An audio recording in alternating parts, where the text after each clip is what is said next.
In 1989, Martin Amis was at the height of his powers and he was the most influential novelist in Britain. His previous book, Money, was perhaps the keynote novel of the 80s, and the new one was at least as good as that. Well, now, since then, Martin has published lots of fine and interesting novels and a good deal of trenchant journalism, very good non-fiction. But for my money, he has never bettered London Fields. Now, Martin came trailing a slightly forbidding reputation, although I never found him anything less than charming. Still, I thought I'd better start by tackling this question of being difficult, and this interview is from 1989. You hold your books together with a highly disciplined style. I think you're tough with your books. I think you're tough with yourself as a writer.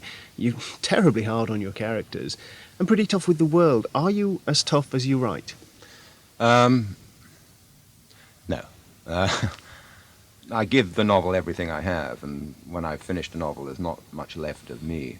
But there's a terrific distinction between the novelist as novelist and the novelist as it were, civilian. And in my civilian life, although I don't seem to give this impression in interviews and so on, I wouldn't say uncannily equable, as John Updike says of himself, but I'm pretty cheerful most of the time and polite to people I don't have to be polite to. I'm a great believer in manners being the basis of all morality, that you pull up at the zebra crossing to let the mum and the pram go by. And that's how it all begins, thinking about other people and so on. I'm never rude to waiters or secretaries or anyone I have arbitrary power over. So I'm not hard. I'm a softy parent, for one thing. But when you enter your study, your face twists into a hideous leer, like Spencer Tracy in Dr. Jekyll and Mr. Hyde, and suddenly your hairs come out of your ears, and you become the monstrous or the demonic side of yourself is allowed out.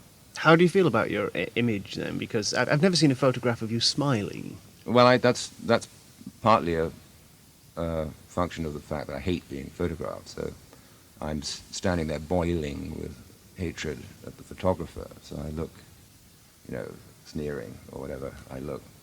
I'm a bit bored with my image now. If the image you mean, which I think is the case, is one of truculent, unfriendly, which I never am.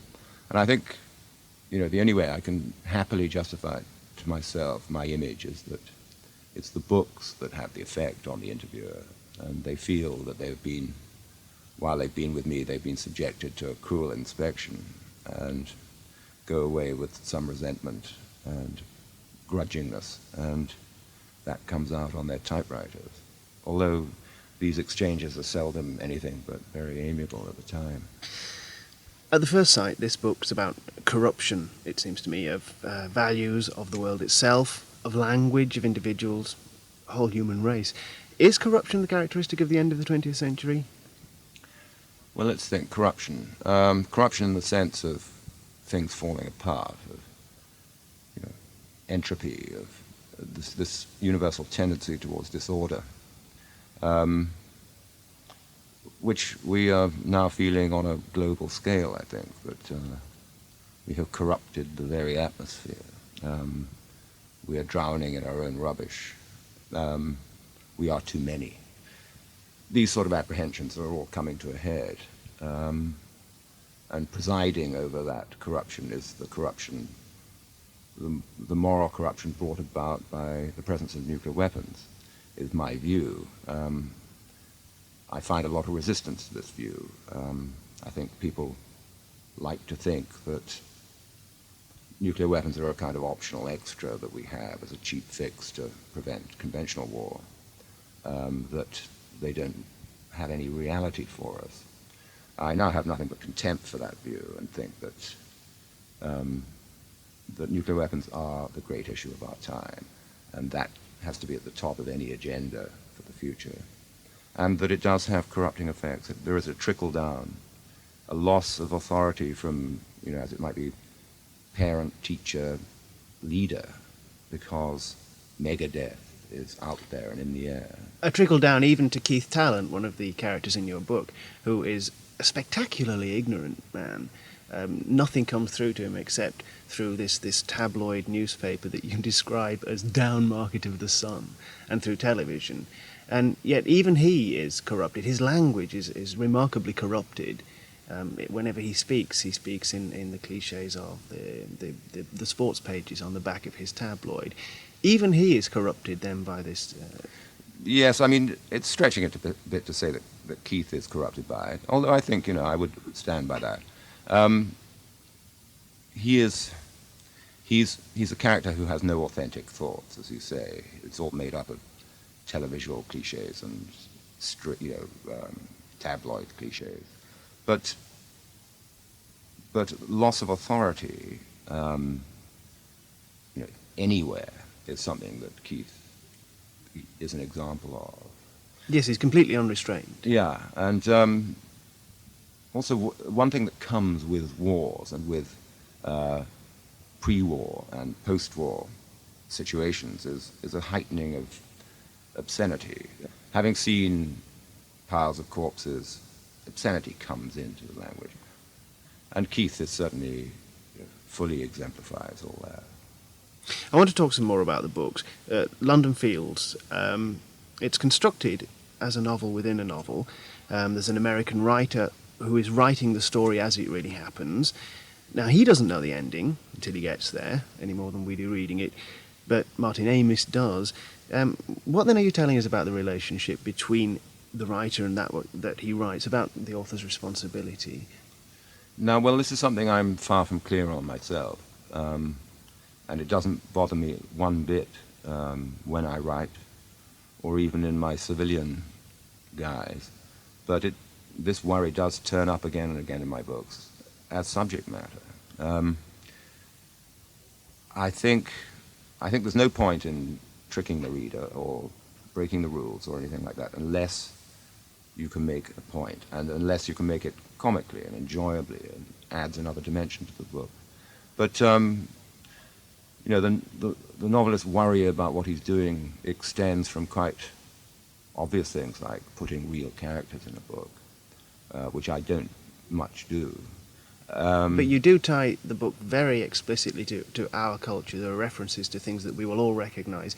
There are a lot of literary references to very real works of literature and writers. I mean, you are making it very explicitly our world, even if it is set slightly in the future.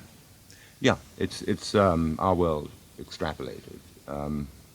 Is that why it's in the future, or did you need it to be at the end of the century for this entropic notion? The millennium has been, beckoning as a subject, and it's almost upon us. And in a way, it's a plot device in that I wanted my characters to behave strangely, and the year it's set in, which is never quite named but is clearly 1999, is called the year of behaving strangely. So I needed it for mundane purposes to get my characters moving around London in the right way.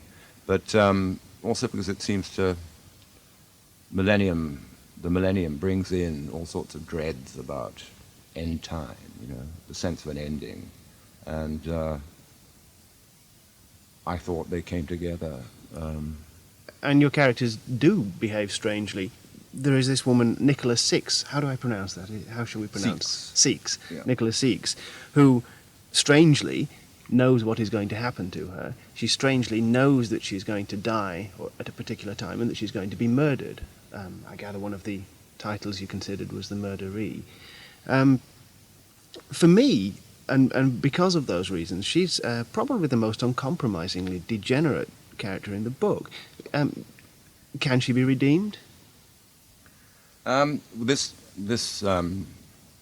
quirk of hers, where she believes she knows what's going to happen next, is a sort of an illusion that she has, or a delusion, brought about by love of power. She is uncompromisingly degenerate in a sense. What I wanted to make her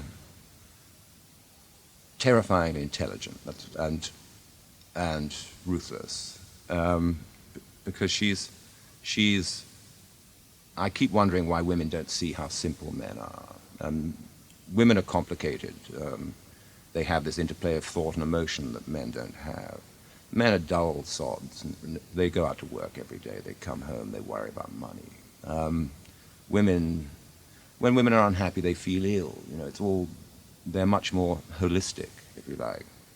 But she has got to the end of men. She's come to the end of their little repertoire and is, you know, they don't interest her anymore.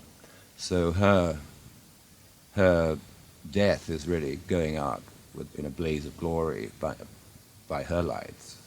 And, you know, with the upper-class romantic character, she satirizes love, literary love, with Keith Talent, the tabloid darts pub porn character, she satirizes sex. And with the narrator figure, she satirizes and vandalizes art. So really she's a vandal, but a frightening and intelligent one who makes a lot of points, I think, as she goes down. Yes, let's hear a passage from the book about her. This is where the narrator or the observer figure, Sam, is debriefing the murderee who's giving him, Nicola, who's giving him an update on what's been going on. And he says to her, "Nicola, I'm worried about you, as usual, and in a peculiar way, as usual. I'm worried they're going to say you're a male fantasy figure." "I am a male fantasy figure," she says. "I've been one for 15 years. It really takes it out of a girl." "But they don't know that," he says. "I'm sorry, I just am. You should see me in bed. I do all the gimmicks men read up on in the magazines and the hot books." "Nicola," he says. "So they'll think you're just a sick dreamer," she goes on. "Who cares? You won't be around for that." "You neither. I was thinking, you're hard to categorize even in the male fantasy area. Maybe you're a mixture of genre, a mutant," I went on. I love these typologies. "You're not a sex bot, not dizzy enough. You're not a hot lay either, not quite. Too calculating. You're definitely something of a sack artist. And a Matahari, too, and a vamp, and a ball breaker. In the end, though, I'm fingering you for a femme fatale. I like it. Nice play on words. Semi-exotic. No, I like it. It's cute." "A femme fatale? I'm not a femme fatale. Listen, mister, femme fatale are 10 a penny compared to what I am." "What are you, then?" "Christ, you still don't get it, do you?" I waited. "I'm a murderee." We went out walking. We can do this. Oh, what you see in London streets at 3 o'clock in the morning, with it trickling out to the eaves and flues, tousled water, ragged waste. Violence is near and inexhaustible. Even death is near. But none of it can touch Nicola and me. It knows better and stays right out of our way.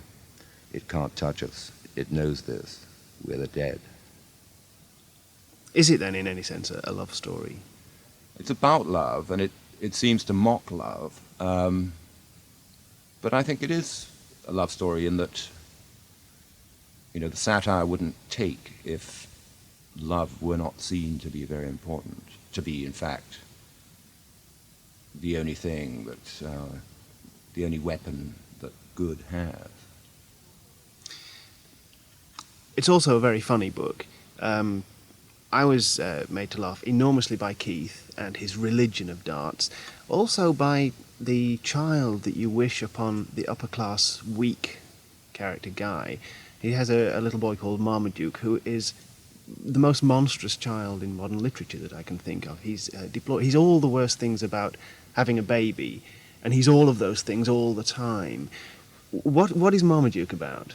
Well, there are two babies in the book, it ought to be said. That's And true. One is a pouting angel, and the other is a domestic gorilla.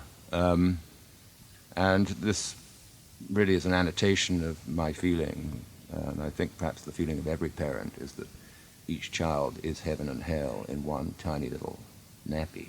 And it's, I think, very characteristic of the way I go at writing it, that I should have divided them up to the good and the bad, which I tend to do, and reach for the most extreme characteristics in both directions.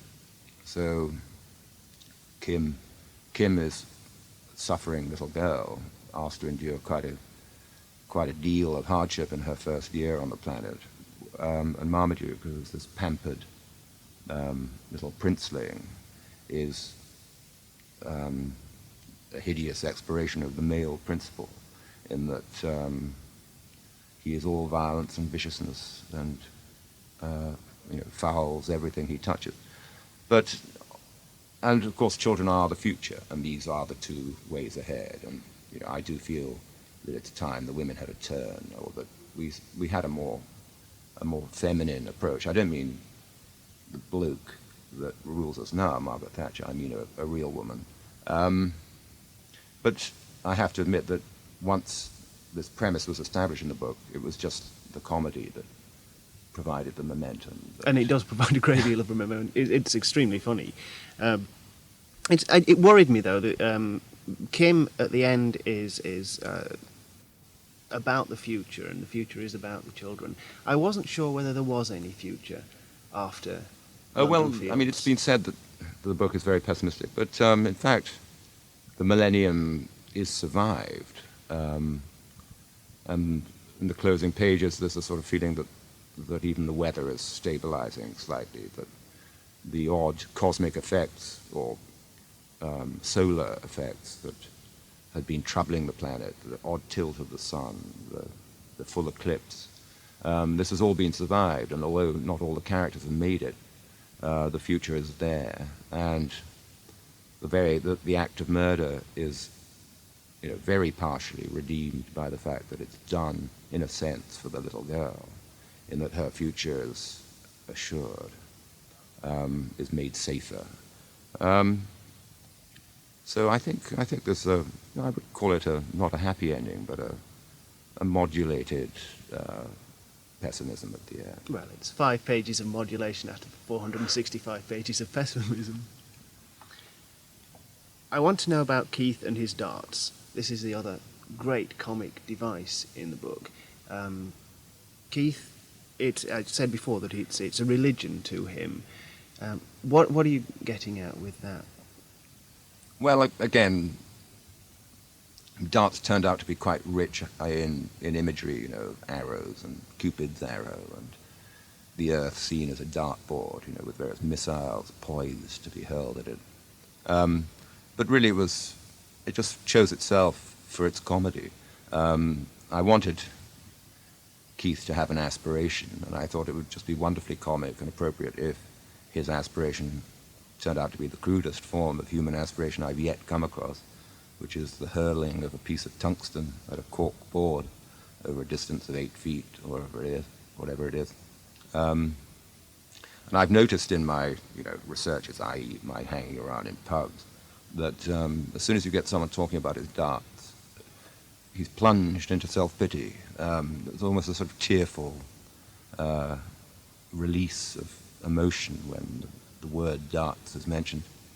And it's also, it has its analogies with battle and the throwing of spears, but it's comically degraded. It's what the Brits do now that they no longer have an empire. They throw these little... A 20-stone man throws a 20-gram bit of metal across the room into a board. And feels passionate about it. Yeah. If anybody is rude about Keith's favourite darting pub, Keith will tearfully beat him up. That's right, and he'll, you don't mess with a man's darts, not with his darts, There's that kind of feeling, which is evident enough from post-match interviews on TV, of course, which Keith soaks up. Jockey Wilson, wipes away a manly tear to lift his crown. Do you like Keith at all? I'm mad about Keith, yeah. Actually, my brother was talking to me about the book, and I said, God, you really adore Keith, don't you? And he just shrugged and said, he made me laugh. And I think, we'll forgive He also everything. is not troubled by moral questions that hamstring the rest of us. He's not focused, but when he goes in a direction, nothing troubles him about it. That's right. I mean, I have a sort of well-off and attractive and nice character who's rather exasperating in the book, and I have this nightmare called Keith Talent. But I gave Keith the confidence, and although he has an anti-talent for morality, he instinctively does the immoral thing without a qualm. But I think we do marvel at that. We're amazed by confidence, especially confidence that coexists with such, limitations as he has. Why is it called London Fields? Lots of reasons. I mean, I don't think it's as mysterious a title as some people have found it. There's a place called London Fields in East London that I used to pass once a fortnight on my way to the printers when I worked on the New Statesman. And it always touched and desolated me to see this little railway sign, London Fields. And I thought this is a contradiction, that London used to be fields. It could never be fields again. There's that feeling behind it. There are feelings of battlefields. There are feelings of force fields, fields of observation, fields, electromagnetic fields, as it were. These characters are all giving off a strong charge, and they have a, like the atom, they don't really exist except as a set of relationships and attractions and repulsions. That's the feeling I had behind the title. Martin Amis, thank you very much indeed. Thank you. That was Tim Hague Reads Books, presented by Tim Hague. Tim Hague Reads Books is a Green Shoot production.